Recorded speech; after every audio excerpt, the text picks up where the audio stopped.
శ్రీకృష్ణుడు ఎలా జన్మించాడు, శ్రీకృష్ణుని తల్లిదండ్రులు ఎవరు, అన్ని పూర్తి విషయాలు ఈ వీడియోలో చెప్తాను. ఈ వీడియోని పూర్తిగా చూడండి. అలాగే లాస్ట్ లో ఒక ట్విస్ట్ ఉంటుంది.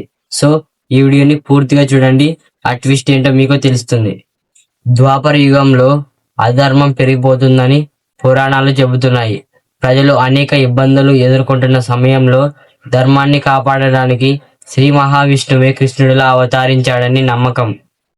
ఆ సమయంలో మధుర రాజ్యాన్ని కంసుడు అనే రాజు పాలించేవాడు. కంసుడు చాలా శక్తివంతమైన రాజు అయినప్పటికీ అతని పాలనలో ప్రజలు చాలా భయంతో జీవించేవారు.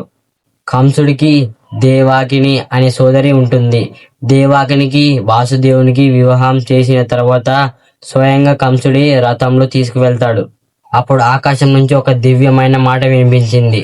దేవాకినికి పుట్టే 8వ సంతానం కంసుడి అంతానికి కారణమవుతుందని ఆకాశవాణి చెప్తుంది. అది విన్న కంసుడు చాలా భయపడిపోతాడు.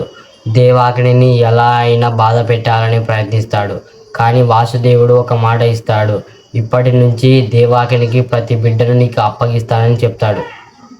ఆ తర్వాత దేవాకిని వాసుదేవులను కంసుడు చెరసాలలో ఉంచాడు. కొంతకాలం తర్వాత దేవాకినికి మళ్ళీ పిల్లలు జన్మించారు. కానీ కంసుడు తన భయంతో ఆ పిల్లలను కూడా దూరం చేస్తాడు. ఇలానే కాలం గడిచింది. చివరికి దేవాకినికి 8వ సంతానం పుట్టే సమయం వచ్చింది. ఆ రోజు మధురాలో ఒక ప్రత్యేకమైన వాతావరణం ఏర్పడింది. అర్ధరాత్రి సమయంలో దేవాకినికి ఒక అందమైన శిశువు జన్మిస్తాడు. ఆ శిశువే శ్రీకృష్ణుడు. అప్పుడు వాసుదేవుడు ఆ చిన్న కృష్ణుడిని చూసి ఆశ్చర్యపోతాడు. ఆ తర్వాత దైవ ఆజ్ఞ ప్రకారం శ్రీకృష్ణుని సురక్షితమైన ప్రదేశానికి తీసుకెళ్లాలని అనుకుంటాడు. ఆ రోజు రాత్రి మధుర నుంచి బయలుదేరతాడు. యమునా నది దాటుకొని గోకులానికి చేరుకుంటాడు. అక్కడ నందుడు యశోద ఇంట్లో ఒక శిశువు జన్మించింది. వాసుదేవుడు శ్రీకృష్ణుని అక్కడ ఉంచి ఆ శిశువుని తీసుకుని వస్తాడు. గోకులంలో పెరిగిన శ్రీకృష్ణుడు అతని ఆట పాటలతో అందరి ప్రేమను ఆకట్టుకుంటాడు. వెన్న దొంగతనం, స్నేహితులతో ఆటలు, గోకుల ప్రజలతో అనుబంధం ఇవన్నీ కృష్ణుడి బాల్య కథల్లో ప్రసిద్ధి చెందాయి.